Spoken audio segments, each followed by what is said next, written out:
Magandang umaga, people. Dahil mag-home service si Habi at kailangan niya ng julalay, ayan, sumama ako at ang aking nonika ha. Dahil sa wala na rin naman siyang pasok, so ayan, sumama siya. At ayan, ang taga-video namin ba, ayan, taga-video namin habang nagkakabit ng tent sa sasakyan. Mahirap kasi mga people magkabit ng tent ng sasakyan, lalo na ang lugar ay open area at saka mahangin pa. So ayan, request ni Habi na kailangan may julalay siya at ayan, sumama kaming dalawa ng anak niya. Talagang hirap na hirap yung aking Habi magkabit ng tent ba kapag wala talagang julalay, kasi kailangan talaga may julalay kapag open area pag nagkakabit siya ng tent, guys.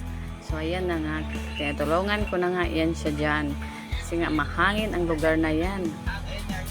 Yan, sinusukat na niya yung tent niyan. Ayan nga guys, minamadali na nga ni Habi niyan pagkabit ng tent ng sasakyan, guys ba, kasi nga ang init na dyan banda. So, kailangan mamadaliin niya yung pagkabit niyan. Kasi mahirap talaga magkabit sa tirik na araw. Pero, kailangan pa rin talaga pulido ang pagkakagawa. Kasi kailangan talaga maging satisfy ang customer ba.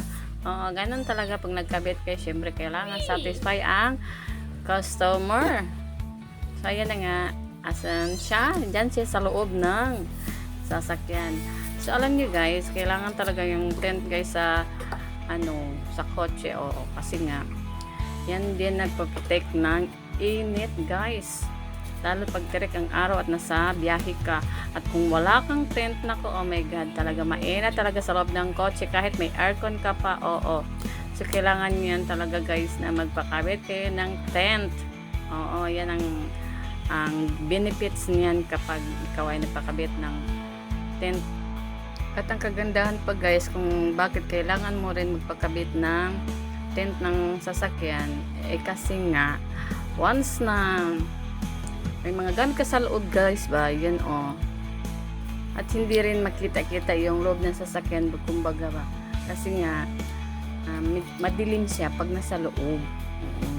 Hindi nakikita masyado ang mga tao sa loob or mga gamit sa loob once na nakatent yung sasakyan. So yun din yung kagandahan kapag nagpatent ka po ng iyong sasakyan o yung salamin ng iyong sasakyan.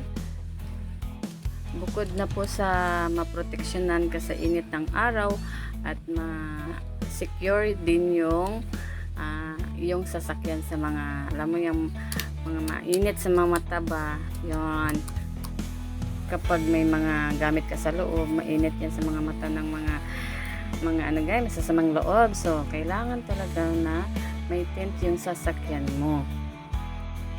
Sa mga may sasakyan dyan, mga kotse, yung mga kailangan ng privacy sa loob ng sasakyan, guys, talagang advisable talaga na magpakabit kayo ng tent ng sasakyan nyo, guys. Talagang maganda yan sa security and protection ng iyong sasakyan. So ano pang inaantay nyo guys? Mag-PM na kayo, magpakabit kayo ng iyong tent ng sasakyan. Almost done na yung gawa ng mister ko dyan guys. Yan, nililinis na lang na yan. Maya ay tapos na rin niya.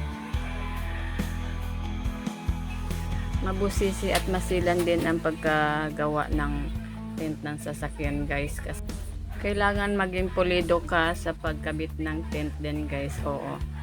Mabusisi siya kasi kailangan perfecto baga, kasi nga minsan pag hindi maganda yung pagkahagod niya, pagkakalapat niya, pwedeng magbubbles yung tent pag iyong kinabit. So kailangan talaga pulidong pulido. Kaya pabalik-balik yun siya sa pahagod yan. Nilalapat talaga niya ng maayos yan guys. Ayan yun ang ginagawa sa pagtetent ng sasakyan. So ayan na nga guys, finish na siya. Ayan po yung labas at loob ng sasakyan. Maliwanag pa rin siya pag nasa loob ka, pero once na nasa labas ka, hindi mo makikita masyado ang tao. So yun ang kagandahan guys kapag nagpa-tent ka ng iyan. Mas secure mo talaga ang iyong sarili sakyan o anumang gamit sa iyong sasakyan, kasi nga hindi makikita masyado ang gamit o tao sa sasakyan. Tingnan niyan guys, oh, ganyan na ganyan. So ayan na guys, thanks for watching.